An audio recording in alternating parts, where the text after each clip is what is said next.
رحم الله من قرأ سورة الفاتحة. بسم الله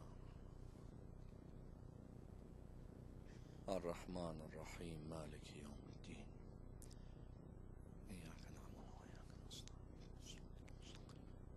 صراط الذين أنعمت عليهم غير المغضوب عليهم.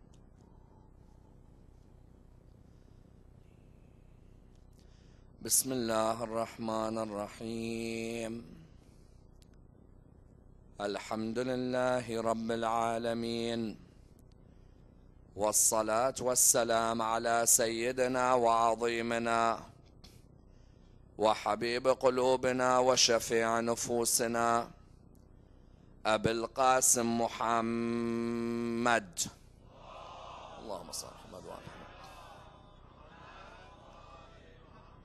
وعلى أهل بيته الطيبين الطاهرين وأصحابه الغر الميامين. الحمد لله الذي جعلنا من المتمسكين بولاية سيدي ومولاي علي بن أبي طالب، اللهم صل على محمد وآل محمد. الحمد لله الذي هدانا لهذا وما كنا لنهتدي لولا أن هدانا الله. أما بعد، يقول الله في كتابه الكريم: بسم الله الرحمن الرحيم. قل لا أسألكم عليه أجرا إلا المودة في القربى. The first of our loud salawat in honor of Rasulullah Muhammad sallallahu alayhi wa alihi wa sallam.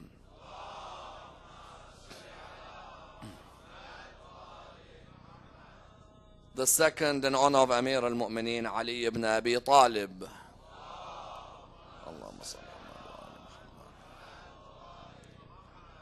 The third with your loudest voices in honor of the Imam of our time, Imam Sahib al-Asr wal-Zaman.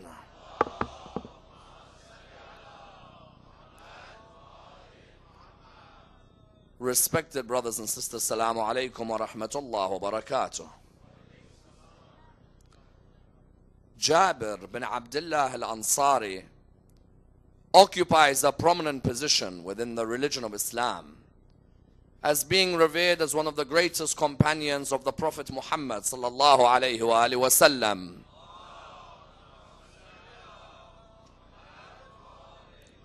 And one of the greatest companions of Imam Ali alayhi salam. Allahumma salli Muhammad wa ali Muhammad. And one of the greatest companions of Imam al-Hasan alayhi salam.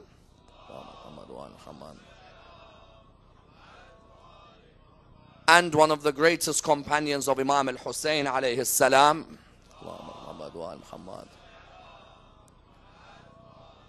And one of the greatest companions of Imam Ali ibn al-Hussein alayhi salam.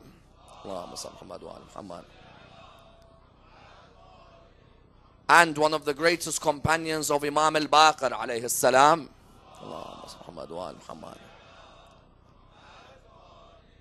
I'm sure you will agree, no companion in Islamic history has received an introduction like this introduction. The only companion in Islamic history who was a companion of the Prophet and of the first 5 Imams of the Imams of Al Muhammad. A man from whose life many a lesson may be learnt and many an example may be derived. And indeed a man who is known for his valor, known for his dedication, known for his scholarship and indeed his knowledge. Few companions in Islamic history come anywhere near the status of Jabir bin Abdullah al-Ansari. As in, Jabir bin Abdullah al-Ansari is revered for being amongst the higher echelons of the companions who had lived alongside the Prophet and his family. And indeed you find that when we examine the life of Jabir, we find that there are many great lessons to be learnt and indeed many examples to be derived, which are lessons applicable into our life today. The first reason we examine the life of Jabir is to honor his sacrifices in the religion of Islam. As we know, within the Quran, there are many verses which begin by asking us to honor those who came before us. Many times there are verses in the Quran which begin وَذْكُرْ Wadhkur means what? Remember. Remember, for example, Ismail. Remember Idris. Remember Dhal-Kifl. Remember Zakaria. Allah subhanahu wa ta'ala tells us first and foremost, when you come towards analyzing the history of this religion, there are certain personalities you have to honor. The way you honor them is by examining their biographies, number one. Number two, the second reason we examine the biography of Jabir bin Abdullah al-Ansari is for us to see which of the messages in his life and which of his standpoints are applicable into our lives today. As in, when I live in America in the year 2012, which of the hadiths of Jabir, which of the stands of Jabir, which of the principles of Jabir apply to our lives? As in, this is a man who didn't just meet the Prophet, he met the family in their entirety. To the extent Rasulullah tells Jabir, "Oh Jabir, one day you will meet my great-grandson Muhammad, who will be known as Al-Baqir." For Rasulullah to trust you with a message means that you must be a person from whose life impeccable lessons can be learnt. Therefore, on the second level, when we dissect his biography, we seek to ask ourselves which parts of his biography are parts which relate to our lives as well. And it's unfortunate that if you were to ask many people about Jabir bin Abdullah al-Ansari, you'll find many people do not know much about his life at all. As in, many, if you were to ask them, tell me about Jabir's life from the beginning till the end. This man who was a companion of 5 Imams of Ahlul Bayt. As in, for example, if you were to look at Salman, Salman was a companion of Rasulullah, Imam Ali, Imam al-Hasan, Imam al-Hussein. If you look at Abu Dhar, the same. Malik al-Ashtar, companion of Imam Ali, Imam Hassan, Imam al-Hussein. Jabir is a companion of 5 Imams and a Prophet. The lessons from his life therefore have to be studied. As in today, if you were to go in the English language, there is not one book on Jabir bin Abdullah al-Ansari. And that is an embarrassment on our part. That those of us who have got ink of pens or have got today the technological advancement have to write about the lives of such personalities. Likewise, even in the Arabic language, Jabir bin Abdullah al-Ansari, biographies on his life are far and few between. Therefore, tonight, let us take a glimpse of the man who originated the ziyarah of Imam al-Hussein alayhi salam. Let's examine his life and see which lessons we are able to take from his biography. Jabir, what was his original title? Jabir bin Abdullah ibn Amr al-Ansari.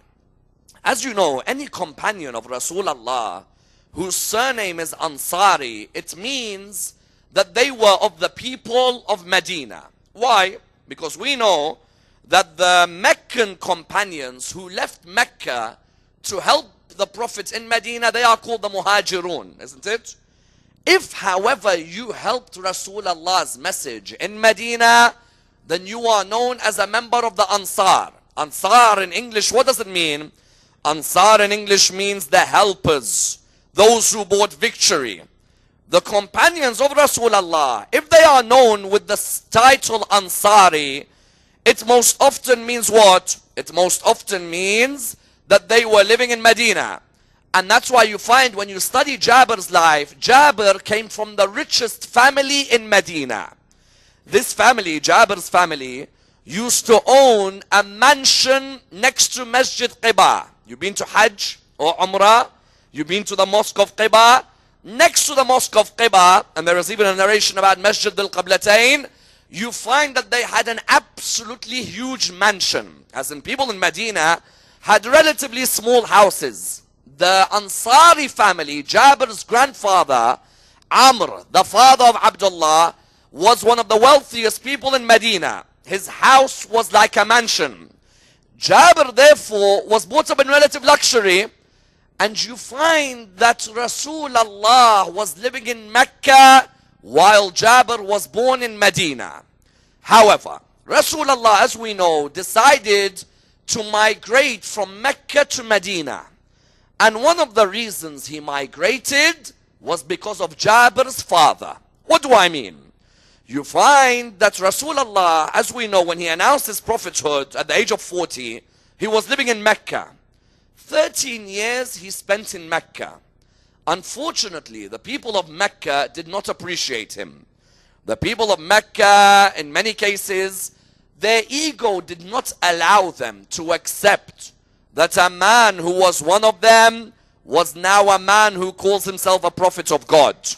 As in sometimes, if you find in the world we live in, when you find that the people of your area don't appreciate you, then the message of Rasulullah is what? Is don't sit there and rest on your laurels. Go out and travel and find people who will appreciate your message. Why? If you're from the land of Mecca, many of these people from the land of Mecca, they would see the young Muhammad growing up. They would see the young Muhammad amongst them. All of a sudden, when Muhammad says he's a prophet, for some people, their ego doesn't allow this. As in, how could this person become known and we're not? Rasulullah kept on trying to tell them, I'm not spreading this knowledge for fame. I'm not spreading this knowledge because I want you to appreciate me.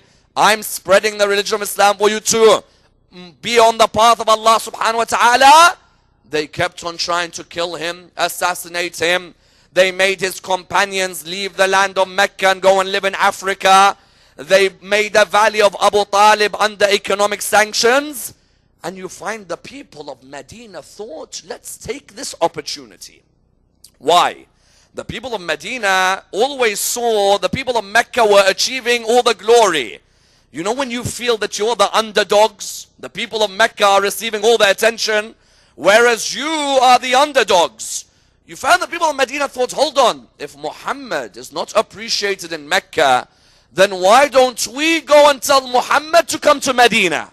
Isn't it? As in sometimes in life, you will find if the people of your own area do not appreciate you, then go and travel in other areas. You'll find people of other areas will appreciate. That final year before Rasulullah left Medina, a group from Medina, before Rasulullah left Mecca, a group from Medina came to Mecca. When that group from Medina came to Mecca, some narrations mention there was only 12 of them that came to Mecca. They gave a pledge to Rasulullah by the name of the Pledge of Aqaba. The first pledge of Aqaba, they came to the Prophet. They said to him, "O Prophet of God, we are the people of Medina. We have come to Mecca to tell you, if the people of Mecca do not appreciate you, then know the people of Medina are waiting for you. If the people of Mecca do not appreciate the Quran, know the people of Medina are waiting for the Quran. If the people of Mecca do not appreciate your akhlaq, your morals, then the people of Medina await you. We have come here to pledge to you." Rasulullah said to them, "Come the following year, I'm going to send an ambassador with you to the land of Medina." Who did he send? He sent one of his far cousins by the name of Mus'ab ibn Umair. Mus'ab ibn Umair came from one of the richest families in Mecca. Subhanallah, how some things work. Mus'ab came from one of the richest families in Mecca. Mus'ab was so spoiled as a child. His mother used to say to him, "Mus'ab, which perfume do you like?" He said, "I like the perfume of the people of Yemen." She would send a servant to Yemen. He'd come back in about 3 months' time with the perfume for Mus'ab. "Mus'ab, which chocolate do you like, for example? Which sweet?" "I like this sweet from Syria." Send the servant to Syria, come back with the sweet. This Mus'ab, however, when he found Rasulullah, he said, "I don't care which luxuries I have in this world. When I have a leader like the Prophet, why would I need any of the luxuries of this world?" Rasulullah thought Mus'ab was the best of them. He sent Mus'ab to Medina. Mus'ab went to Medina as the ambassador of the Prophet. When he went to Medina, he sat with the people of Medina. He brought them the principles of the religion of Islam. Remember, Islam up until that time was 13 years of age, 12 years of age. When he brought them the principles, the following year, a bigger group came. A group of 75 came to Mecca. 73 men, 2 women came to Mecca, and even 300 of the Jewish of Medina. The Jews used to live in Medina. 300 of the Jews of Medina came as well. They came towards Mecca. They all pledged allegiance to Rasulullah in what is known as the second pledge of Aqaba. If you go on Google tonight, type the first pledge of Aqaba, the second pledge of Aqaba. You'll see what happened. They came to Rasulullah and said, Muhammad, now do you trust that we want you?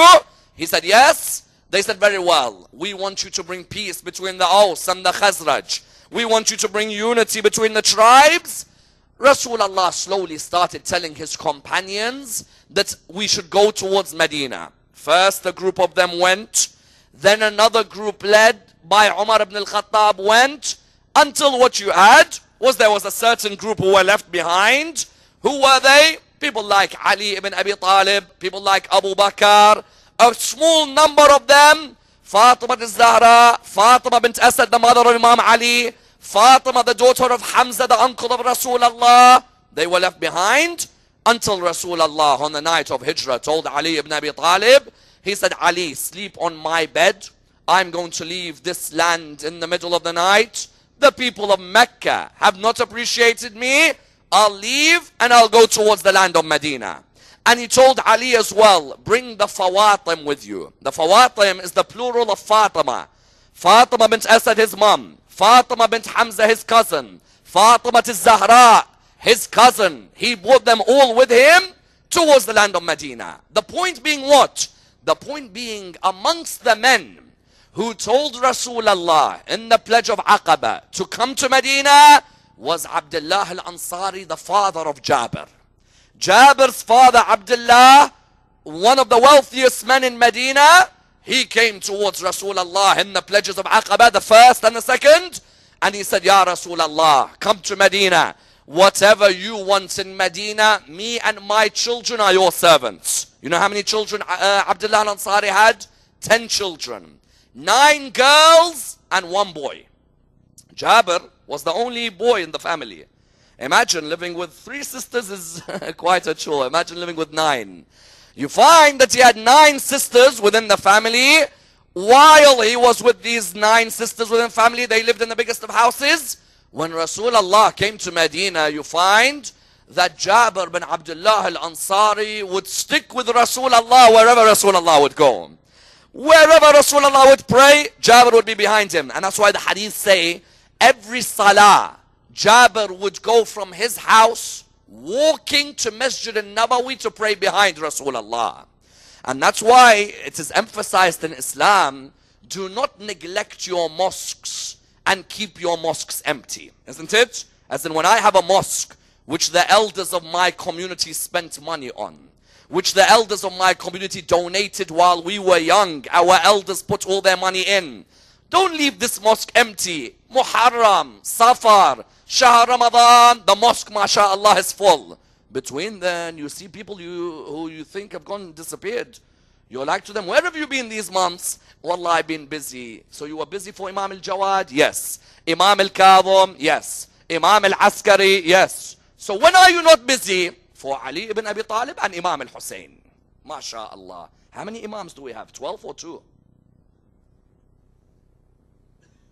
And that's the problem. That's why the communities don't move forward. Because you would think that Rasulullah left 2 Imams, not 12. You left 2. Ali ibn Abi Talib and Hussein, the whole world turns up. Muhammad al-Jawad, Musa al-Kadhim, Imam al-Hadi. You find everyone saying, Wallah, I don't have time. The world's a busy place. I can't turn up. If that's the case, Rasulullah should have said, I've left behind before you 2 Imams. Come for these 2, don't come for any. Rasulullah said, 12 Imams, keep those mosques full. Jabir, therefore, used to go to the mosque, pray behind Rasulullah, and he would sit under the minbar of Rasulullah, and he'd take notes whenever Rasulullah used to give a lecture. Those notes, do you know what they call them in the Arabic language? They call them a sahifa. You had the sahifa of Ali ibn Abi Talib, sahifa of Jabir ibn Abdullah al-Ansari. What that would mean, if Rasulullah is sitting on the minbar, Jabir would be under whatever Rasulullah says, he writes the hadith. And that's why one of the greatest narrators of hadith of Rasulullah is Jabir. Many of our hadith of Rasulullah, I'm going to give you a few examples in a few minutes. Many of them come from Jabir bin Abdullah al-Ansari. But as we know, when Rasulullah moved to Medina, Abu Sufyan, Abu Lahab, Abu Jahl, Utbah bin Rabi'ah, Walid ibn al-Mughira, many of them could not rest. So they ended up attacking Rasulullah in the Battle of Badr. The Battle of Badr, Abdullah al-Ansari, Jabir's father, was fighting alongside Rasulullah. Jabir came to the battle. On the time of the Battle of Badr, I would say Jabir was in his early 20s. Let's say even in some narrations in his late teens. You find Jabir at the time of the battle, he came and he was ready to fight. His father said, get back, you're not fighting. He said, what? He said, you're not fighting. He said, what do you mean I'm not fighting? Rasulullah is under threat. I'm a young man, I want to fight. He said, you're not fighting, stay back. He said to him, why? He said, you've got 9 sisters. If I die in this battle, you have to be the man of the house. You are not fighting. Jabir went crying to Rasulullah, his face full of sadness. He said to him, Ya Rasulullah, I beg of you, allow me to fight. You said jihad is wajib on the Muslim. I'm ready for this jihad. I'm ready to fight the opposition. Rasulullah said, but obedience to your father is obligatory as well in Islam. Your father is telling you that you've got 9 sisters, you have to look after them. He said to him, yes. He said, very well, then listen to your father on this issue. Rasulullah wanted to highlight to us that our fathers are our roots in this world. Without our fathers, we would not be. Have reverence and obedience to your father, Jabir. So he said, Ya Rasulullah, what can I do for you if I can't fight? Is there something I can do? He said, yes. He said, what is it? He said, carry water for the soldiers. Subhanallah. Rasulullah was highlighting in this religion, be you a man of the sword or a water carrier, all of your acts for Allah are appreciated by this religion. That's why when you come to a mosque, sometimes in our mosques we say, the one who does that loves the imam, but the one who does this doesn't. Don't judge a person's love for Allah and His Prophet and the imams. A person serving tea, a person giving out water, a person giving food, all of them come under the banner of love for Al-Muhammad, isn't it? Likewise, Jabir, carry the water. Jabir bin Abdullah al-Ansari says, on that day I was carrying the water and I saw Ali ibn Abi Talib destroy the opposition. I saw him absolutely go through the opposition like they didn't even exist. He said, from that young age, I had a love for Ali ibn Abi Talib. That me and Ali were virtually the same age. They were virtually the same age, the both of them. He said, Wallah, on that day, I saw Ali ibn Abi Talib as a young man. None came near him on the battlefield. Then later, when the battle of Uhud came, Jabir again came to the battle the following year. His father, Amr ibn Abdullah al-Ansari came. Again, he's come. Again, he's got his sword ready. When he's got his sword ready, the narrations mention that his dad looked at him again. He said, what are you doing? He said, Dad, last year at Badr, you didn't let me fight. This year, I beg you, let me fight. He said to him, no, you can't fight. He said, Dad, 9 sisters, okay, I agree. What now? He said, what if I die in this battle and I have a debt which I owe someone? You have to pay my debt for me. Subhanallah. This Abdullah al-Ansari, Jabir's father, is a man of great piety. On the one hand, there's a concern for the rights of the family. The following year, there's a concern for the rights of the community. Isn't that the balance we need in life? We need to think about the rights of our family and the rights of our community. Sometimes there's too much of us thinking about community. We don't show any attention to family. Some of us showing so much attention to family, no attention to community. Jabir, the first year, look after your sisters. The second year, I have some debts. You know, in that second year, it seemed like Abdullah al-Ansari knew that this could be my second and last battle for this religion. And any human being, when they go away from their families, they have to write a will, isn't it? You write a wasiyah. So he said to him, Jabir, I have some debts. Make sure you pay these debts on my behalf. That's why I'll never forget Muslim ibn Aqil, just before Umar ibn Sa'ad killed him and Ibn Ziyad. Muslim ibn Aqil said to them, he said, I have 3 requests from you. Number 1, don't tell Imam al-Hussein to come here. Number 2, give me an Islamic burial. Number 3, I have some money I owe someone, please pay it on my behalf. Umar ibn Sa'ad looked at Muslim and said to him, how you think we're going to do any of them? We won't do any of them. Ibn Ziyad looked at Umar ibn Sa'ad, he said, where is the Arab nature in you, Umar ibn Sa'ad? We will not tell Hussein, nor will we give this man a burial. But the Arab nature in us is that if a man owes money, we should help him pay it back. Even Ibn Ziyad had more respect for Muslim than Umar ibn Sa'ad. You find Jabir al-Ansari turned up to the Battle of Uhud. He was waiting, giving out water. Fatima al-Zahra at that battle was giving out water as well, amongst other women. Then he saw his father killed next to Hamza. You know, normally in the books of history, they say Hind, the mother of Muawiyah, ate the liver of Hamza, isn't it? She went, and that's why we call her Akilatul Akbad. That she's the one who came and ripped apart his body. She ripped apart his chest and she ate his liver and all that is there. There are certain books which say there was a second body she did that to, Abdullah al-Ansari. She did that to Abdullah as well. Normally people only think she did it to Hamza. She said, where is Hamza ibn Abdul Muttalib's body? Wahshi came, he cut the body open when he was dead. He cut it open, she started taking and chewing all the liver. Then she said, where's Abdullah al-Ansari? He said, why? He said, this Abdullah al-Ansari, his wealth has gone towards the message of Muhammad. Finish him, open his body apart. And this hurt Jabir very much.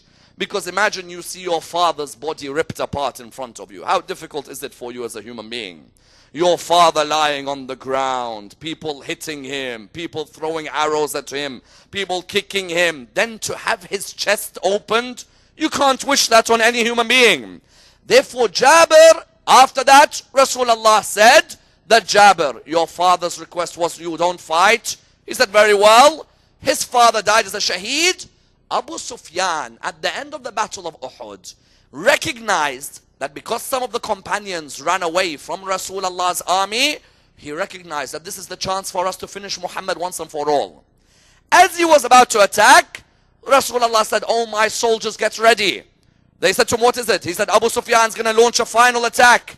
At this moment, Jabir said, Ya Rasulullah, when my father was alive, I respected my father, I didn't fight. My father's now dead, Ya Rasulullah, please let me fight.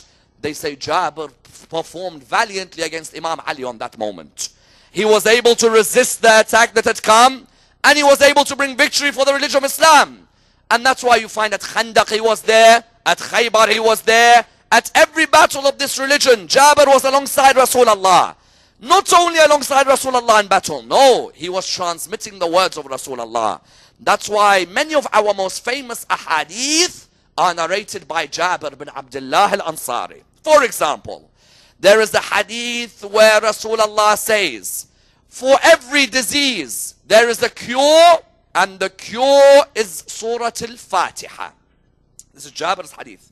Jabir says, I heard Rasulullah say that for every hadith, there is a cure, and every cure can be remedied with Surah Al-Fatiha. Except what?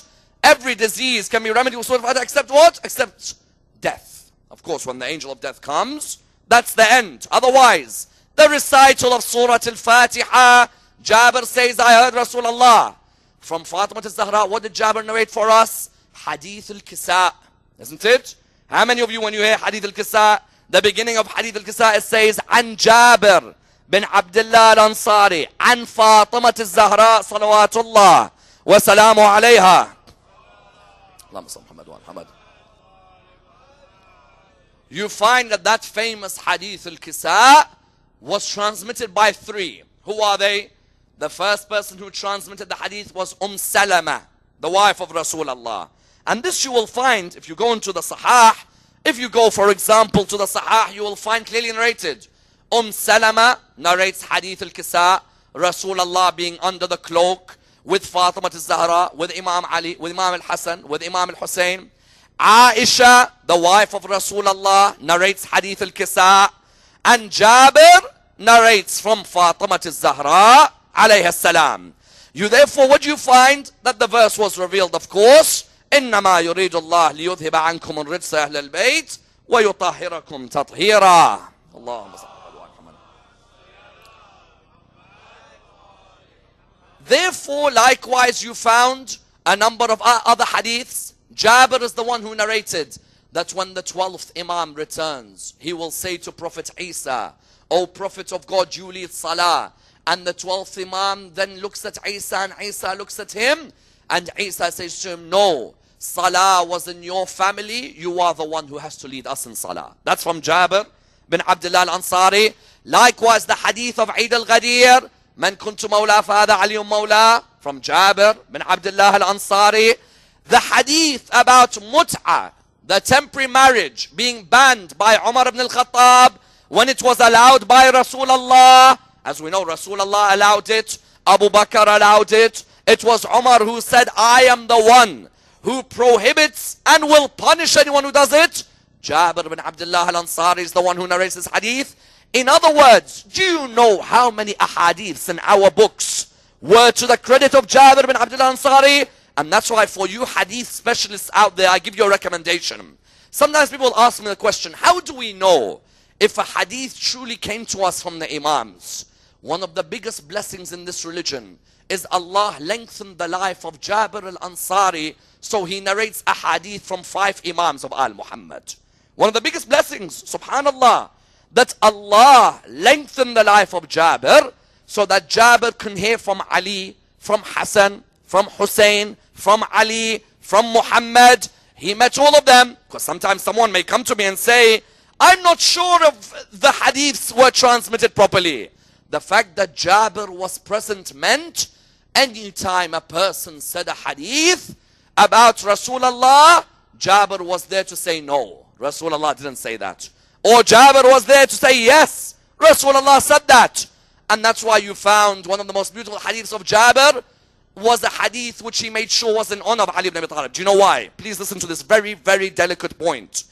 After Rasulullah died, when they went and plotted at Saqifa, when they chose who would be the leader after Rasulullah, there was only a few men who remained loyal with Imam Ali.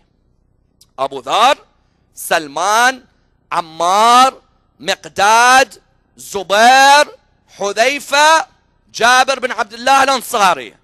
There was only a few men. Many of the companions had gone to Saqifa to elect the next leader, whereas Jabir remained with Al-Muhammad. When they attacked the house of Fatima al-Zahra, Jabir was with Al-Muhammad. Who was at the funeral of Fatima al-Zahra? Jabir was at the funeral of Fatima al-Zahra.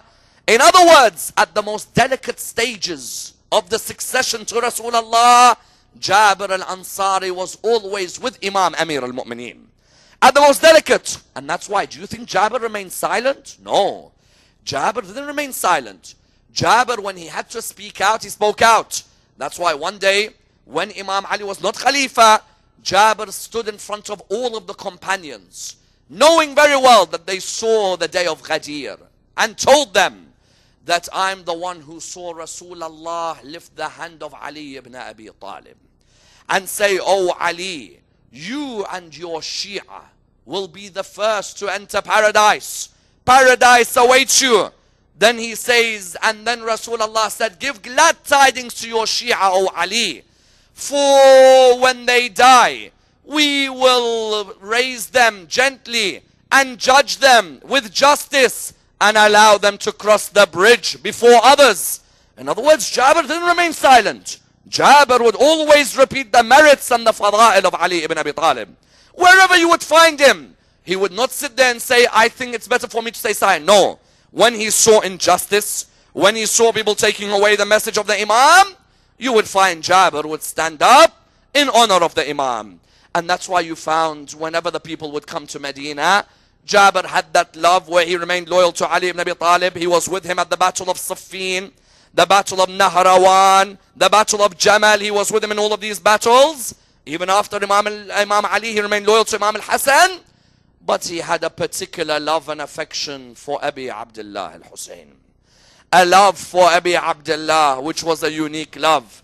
I remember reading that one day a man came from Syria. He entered Medina.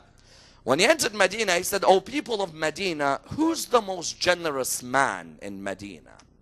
Which man is known for his generosity? The people of Medina turned around to him and said, ask Jabir bin Abdullah al-Ansari. He was a companion of Rasulullah. When they went to ask Jabir, Jabir turned around to them. He said, the most generous man in Medina, and none comes near him, is Hussein, son of Ali ibn Abi Talib. He said to him, why? said, I saw generosity of Hussein in different ways. I tell you, Jabir had a love for Abi Abdullah that was phenomenal. Phenomenal. That's why when Allah gives you the rizq of being the first to visit the grave of Imam al-Hussein after Karbala, do you know how close you must be to Allah, His Prophet, and Imam al-Hussein? The narrations mention, Jabir said, do you know how generous this Hussein is? And he told them in two ways. He said the first way is, I saw Imam al-Hussein show generosity with money to people who had let down his father Ali ibn Abi Talib. I said to him, what do you mean? You've all heard of the story of Osama, the 18-year-old, haven't you? Rasulullah, before he died, he said, make sure you go on the army of Osama, isn't it? Osama, 18 years old, there was a couple of companions who said, how can we go under the leadership of an 18-year-old, isn't it? This Osama, after Rasulullah died, showed no loyalty to Imam Ali at all. At the Battle of Jamal, they said to him, Osama, come and fight with Ali ibn Abi Talib, come and help him. Ali ibn Abi Talib is being fought. He said, you know, I don't want to get involved in this issue. At the Battle of Siffin, Osama, come and help. I want to stay away. Naharawan, come and help. I want to stay away. They said to him, isn't Ali ibn Abi Talib on the truth? He said, well, it's better that I as a Muslim stay out of these issues. You, on the day of Hunayn, Ali ibn Abi Talib rescued this religion and you were behind him. And years later, now you remain silent. Why? Because politically you want to be friends with everyone? I tell you, Allah, in this world, the best politicians are those who are friends with everyone. And do you know what they are? People with no principles whatsoever. Honestly, in this world, if you find someone who people are polarized about him, know that the person has principles. The person who everyone loves, know that there's issues there.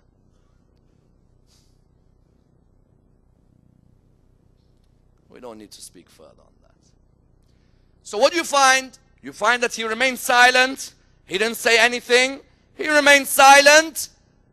When this Osama had a loan, which was outstanding, 60,000 dinar or something like this, Osama went to the house of Imam al-Hussein.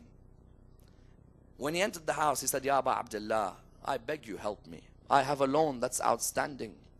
And I do not know of a family like your family. Imam al-Hussein could have turned around to him and said, but you did not help my father. I'm not giving you. No, no, no, no, no. This is the family of generosity, isn't it? This is the family وَيُطْعِمُونَ الطَّعَامَ عَلَى حُبِّهِ. Isn't it? This is the family which Surah Al-Insan was revealed for. Surah Al-Dar. Imam al-Hussein said, Osama, do not worry. Osama, I will pay your loan. People came to ask Imam al-Hussein, why? This person didn't help your father. He said, at the end of the day, if there's a fellow Muslim who's in debt, we should help him.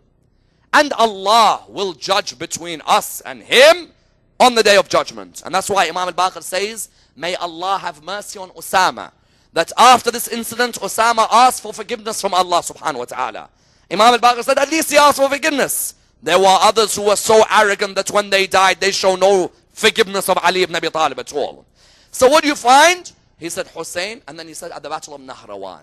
What happened at the Battle of Nahrawan? He said, finished the Battle of Nahrawan, there were some of the soldiers in the opposition, they were caught.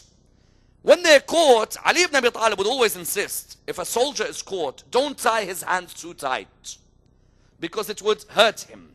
You know, Imam Ali, with his enemies, his akhlaq is amazing, isn't it? That's why Rumi used to say about Imam Ali, in bravery, you are the lion of your Lord. But in generosity, who knows who you are?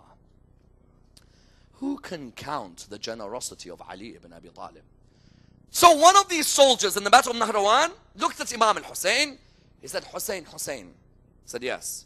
He said, the rope is a bit tight for me. I beg you, tell your father to release me. Imam al-Hussein said to him, do not worry, I will make sure it's done. He went to his father, he said, Dad, can we loosen the rope? He said to him, whose? He said, that one there. And Imam Ali put his head down. And he said, yes, you loosen. And he said to him that loosen the rope, because I know that whenever anyone asks from you, O Hussein, you'll always answer him. So he went and he loosened his rope for him. You know who that man was? Shimr bin Dhil Jawshan.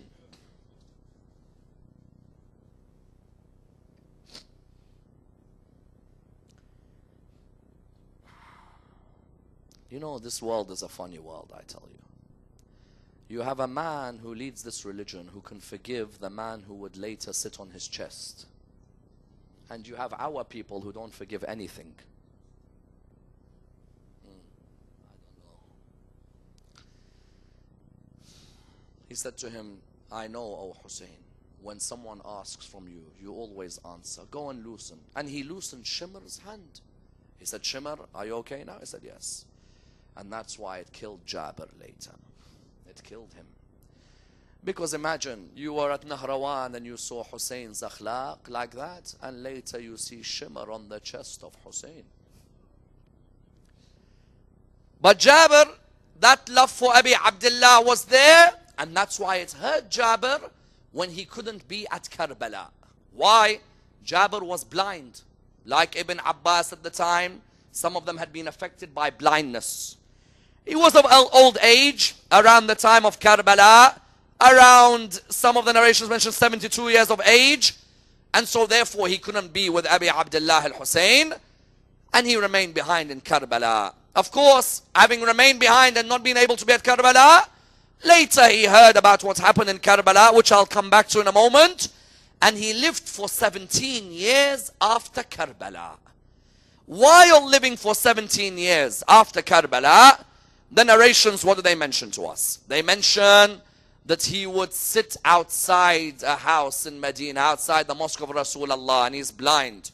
And he'd sit there, and he'd sit there, and he would say, where is Al-Baqir? Where is Muhammad? Where is Muhammad? Where is Al-Baqir?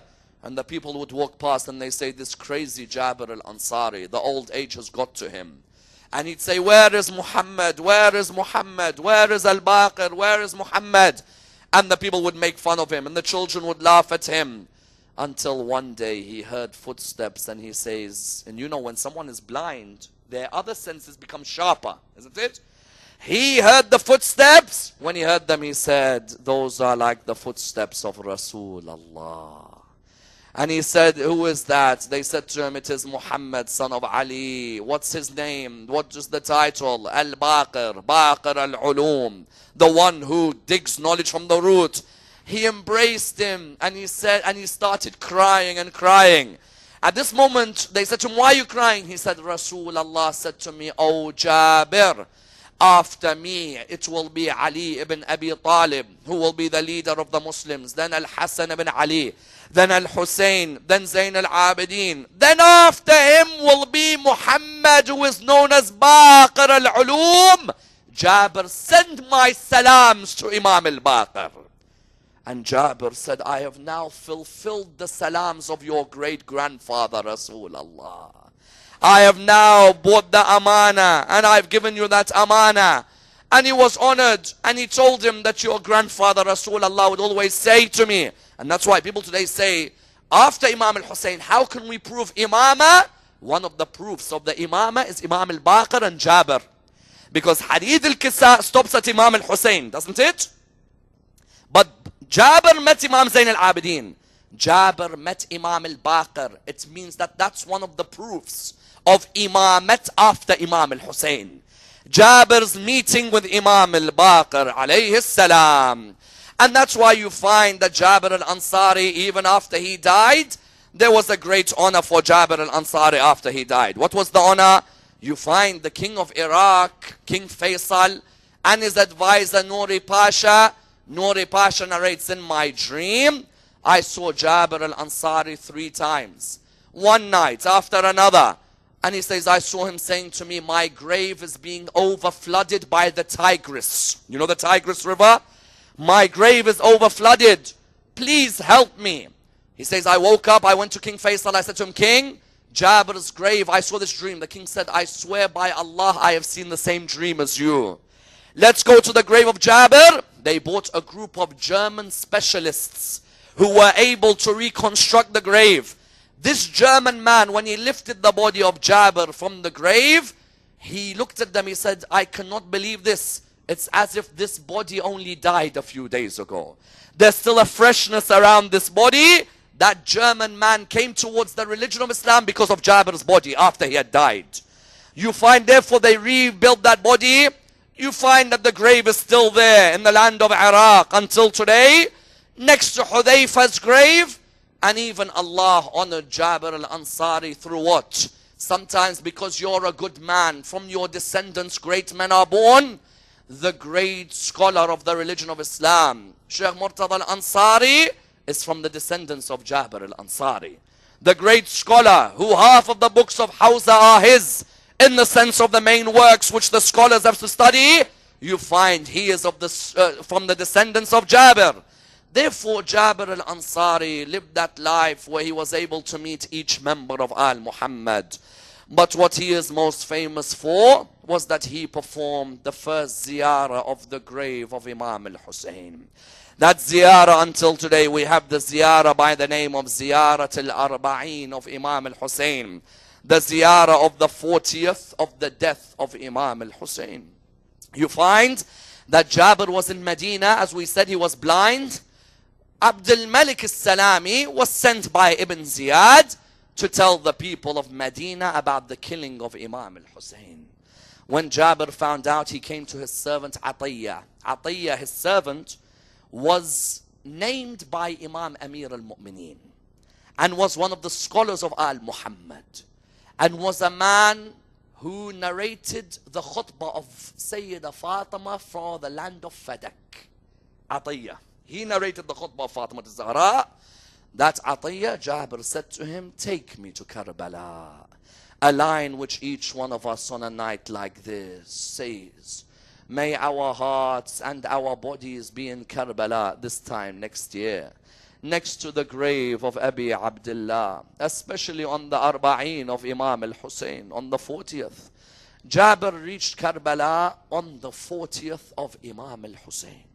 When he reached there, he performed acts which have become acts for us to perform when we perform the ziyarah of Imam al-Hussein. The first thing he did was he took his shoes off and was barefooted on the land of Karbala. How can a person walk towards the grave of Abi Abdullah with those shoes which make them comfortable? When you go to Karbala, brothers and sisters, I ask all of you, as you're walking towards the haram of the Imam, take your shoes off. Feel a bit of what Zayn al-Abidin felt when he returned back to Karbala. Feel a bit of what Zainab's souls felt when she returned back. Feel a bit of what Sukaina felt as she came back. Feel a bit of what Rabab felt, a bit of what Layla felt, a bit of what Ramla felt. Feel what that family felt when they came back. He came, he took his shoes off. When he took his shoes off, then he went and jumped into the Furat and performed ghusl with the Furat. That's the second sunnah, that you wash yourself with the Furat, with that water which deprived itself of the mouth of Abi Abdullah. Then after that, he walked towards the grave of Imam al-Hussein and he called out 3 times, Allahu Akbar, Allahu Akbar, Allahu Akbar, Ya Hussein, Ya Hussein, Ya Hussein. He walked towards the grave of Abi Abdullah. The narrations mention that as soon as he got to the grave, the line he said was a beautiful line. He looked at the grave where Imam was buried and he said, Ya Hussein, Ya Hussein, Ya Hussein. But he never heard a reply. Remember, he's blind. He never heard a reply. Then he said, is this the way the lover doesn't answer his beloved? He fell on the grave of Abi Abdullah. May Allah bless all of you, that your cheeks rub themselves on the grave of Imam al-Hussein.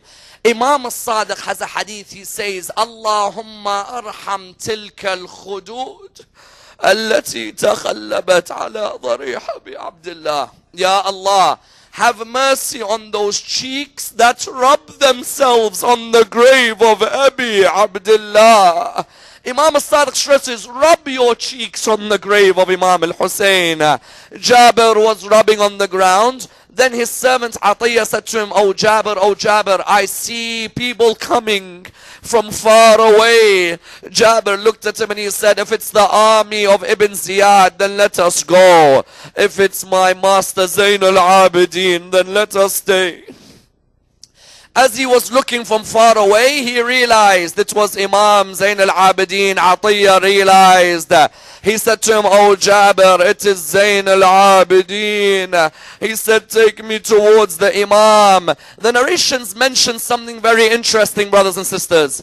Imam Zain al-Abidin had the head of Imam al-Hussein. He came towards the grave of Imam al-Hussein. He dug open the grave of the Imam. He placed the head on the ground. Then Imam Zain al-Abidin heard a call from the grave. What was this call? I tell you, this call hurts very much. I find it difficult to recite this call. But there is a hadith from Imam Zain al-Abidin where he says, when I put the head back with my father's body, I heard the voice from the grave say, the baby, place him on my chest. MashaAllah. Which baby? The 6-month-old baby. الطفل, isn't it? He said, the baby, place him on my chest. And when you place him softly. The heat of the arrow still hurts me. Imagine after Abu Abdullah has died, he's still thinking about the 6-month-old baby. Imam Zain al-Abidin put the 6-month-old on the chest of Imam al-Hussein. He then buried the head with the body. Jabir now came close to him. Jabir looked at Imam Zain al-Abidin. He said to him, oh Zain al-Abidin, tell me what happened on the plains of Karbala to your father Abu Abdullah. Listen to the reply. He said to him, oh Jabir, where do you want me to begin narrating about what happened at Karbala? Oh Jabir, do you want me to tell you about my uncle Abbas when he lay on the ground with his hands without him? Oh Jabir, do you want me to tell you about Rabab when she saw the baby on the ground with the arrow piercing his neck? Oh Jabir, do you want me to tell you when I saw Shimmer sitting on the chest of my father and I saw the dagger cutting the neck of my father? Inna lillahi wa inna ilayhi raji'un. We pray to Allah subhanahu wa ta'ala to raise us with Muhammad and Al Muhammad. Tomorrow, brothers and sisters, as we know, is the day of the Arba'een of Imam al-Hussein. As you know, tomorrow is that blessed occasion, the most blessed after the 10th of Muharram. As you know, tomorrow night we honor the night of the day of the Arba'een of Imam al-Hussein. May Allah bless all of us that we are amongst those who visit the shrine of Imam al-Hussein alayhi salam. That we are those who can sit by the grave of Abi Abdullah and who can roll our cheeks alongside his dharih in Karbala. We pray to Allah subhanahu wa ta'ala to raise us with Jabir bin Abdullah al-Ansari and to allow us to be amongst those who receive his shafa'ah in this world and in the hereafter. There is a request for a Surah Fatiha for Brother Qamran Shah and Brother Ghulam Hussein and all the marhumin of the Idara. We pray to Allah subhanahu wa ta'ala with the Surah Al-Fatiha, but before it, the loudest of your salawat.